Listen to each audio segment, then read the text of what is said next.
ማታስረዳው ኢሳ ደግሞ ኢየሱስ አይደለም። እኛ በመጽሐፍ ቅዱስ ነው ስለ መጽሐፍ ቅዱስ ነው እያወራክ ያለው። ለምንድን ነው በአንደኛው ብቻ ማታስረዳው? ኢሳ ደግሞ ኢየሱስ አይደለም። እኛ በመጽሐፍ ቅዱስ ነው ስለ መጽሐፍ ቅዱስ ነው እያወራክ ያለው። በመጽሐፍ ቅዱስ ላይ ብቻ ባለው ነገር ነው መናገር ያለበት እንጂ ቁርአን እንደዚህ ይላል አንተ የምታምንበት ነው አንተ የምታምንበትን በምታምንበት ነው መወያየት ያለበት አይደለም እንዴ? ስለ መጽሐፍ ቅዱስ ከሆነ ደግሞ እዛው መጽሐፍ ቅዱስ ላይ ቆመ መጽሐፍ ቅዱስ ብቻ ነው ማውራት ያለብን እንጂ እኛ በእንትናችን እንደዚህ ይላል በቁርአን እንደዚህ ይላል በመጽሐፍ ቅዱስ እንደዚህ ይላል እያልክ ከሆነ ግን ሁለቱም ይምታታባታል። ልጅቷን አምታታህባት። እሺ የትኛው ፓርት ነው የተምታታባት? ስትቀሽል ለምሳሌ አንተ በእኛ በቁርአን እንደዚህ ይላል እያልክ ነበር ስተነትን የነበረው አይደለም እንዴ? ስለ ኢሳ ስለ ኢየሱስ ነው የተነተንክ የነበረው? ስለ ኢሳ ነው? ስላልገባኝ ነው። ምክንያቱም ኢሳና ኢየሱስ አንድ ስላልሆኑ ክርስቲያንና ሙስሊም ሃይማኖቱ እንደሚለያይ በሙሉ መጽሐፉም ይለያያል፣ እምነታችንም ይለያያል። ስለዚህ አንተም ራስህን ችለህ በመጽሐፍ ቅዱስ ሳይሆን በቁርአን ላይ ሙስሊም ስለሆንክ አንተ የምታውቀው የእስልምናን ሃይማኖት ነው፣ በዛ ነው ማስተማር ያለብህ አይደለም እንዴ? እሺ አንቺ ክርስቲያን ነሽ? አዎ። ለምንድን ነው ክርስቲያን ሆንሽ? መጽሐፍ ቅዱስ ላይ ክርስቲያን ሆኑ ብላችሁ ታዛችኋል ወይስ አልታዘዛችሁም? እሱን ደግሞ በመወለድ ነው ምናምን ክርስትናን የተቀባበሉት ምናምን ስትል ነበረ። በመወለድ አይደለም የተቀባበል ሃይማኖት በሙሉ ስለ በመወለድ ነው የሚመጣ አይደለም።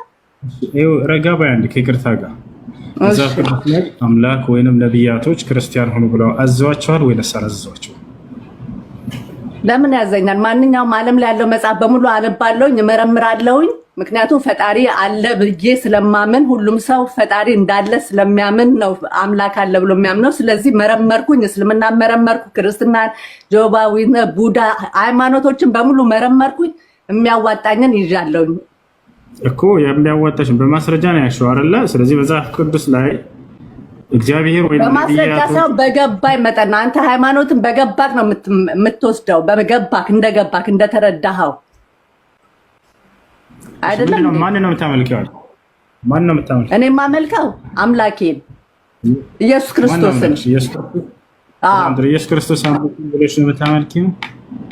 ለምን ይለኛል? ቢለኝም ባይለኝም አመልኳለሁ። በቃ መጽሐፍ ቅዱስን አነበብኩት፣ ተረዳሁት፣ አነበዋለሁ። መጽሐፍ ቅዱስን አንብቤዋለሁ፣ ተረድቻለሁ። ሳነበው ስረዳው መመለክ አለበት። እሺ መጽሐፉ ላይ ምን ይላል? እርሱ ብትወዱኝ ትእዛዜን ትጠብቃላችሁ ይላል አይደል? ይላል። ጥሩ። በትእዛዙ መካከል እኔን አምልኩኝ የሚል ትእዛዝ አዟል ወይስ አላዘዘም? እኔንም ለምኑኝ፣ በእኔም ስም ለምኑ፣ እኔንም ለምኑ አደርጋለሁ ብሏል። እሱን አልጠየቅኩም። እኔን አምልኩኝ ወይንም ተገዙኝ ብሏል? እንዴት ነው አምልኩኝ ብሏል? ምን ማለት ነው አምልኩኝ ብሏል? አምልኩኝ ተገዙኝ ብሎ አምልኮን ከእናንተ ፈልጓል ወይ? የአምልኮ ስርዓት እንድታቀርቡለት አንተ እኮ አእምሮ የተሰጠን ለምንድን ነው? የሰው ልጆች አይደለ እንዴ? እናነባለን መመለክ እንዳለበት ለምንድን ነው? ሚካኤል ለምሳሌ ገብርኤል አምልኩኝ አላለም? አላመልከውም። ለምሳሌ አሁን ገብርኤልም አምልኩኝ አላለም? አምልኩኝ ብሏል አላለም አይደል? ስለዚህ አምልኩኝ አላለም አይደል? በቃ እንተው፣ እሱን አላለም ብሏል። የቱ ጋር ነው ያለው? በስሜም ጠይቁ ይሰጣቸዋል። በስሙ የሚጠየቀው ማን ነው? አምላክ ነው። አምላክ ደግሞ ምንድነው? ይመለካል ማለት ነው።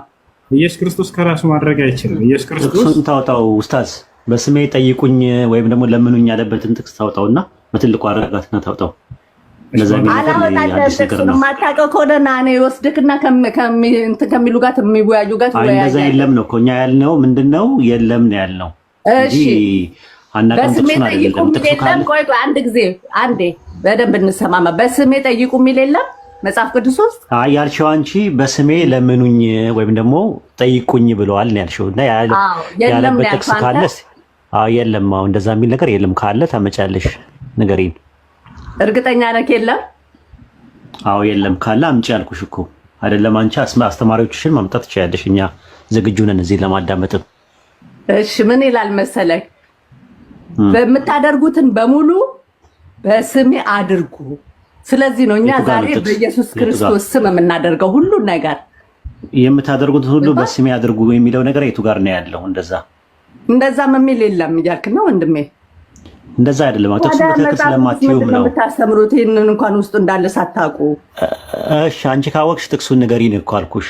አሁን ስሜት አይሳትኝ። እኔ ጥቅስ አትጠይቀኝ። የለም ካልከኝ የለም ነው። እሺ እኔ አልከራከርም እኮ የለም ብለኸኛል። የለም ነው። አዎ ለምኑኝና ጠይቁኝ ኢየሱስ ያለበት ጥቅስ የለም። እንደዛ አለ። እኔ ግን አለ ብያለሁ። እኔ አለ ብያለሁ። እሱ እንደሚለምን ነው። ቆይ አንዴ ሪኮርድ ላድርገውና ይኸውልህ እንዳንረሳው ይሄንን ሪኮርድ ላድርገውና ፈልግ ያመጣልህ። ለምንድን ነው በአንደኛው ብቻ የማታስረዳው?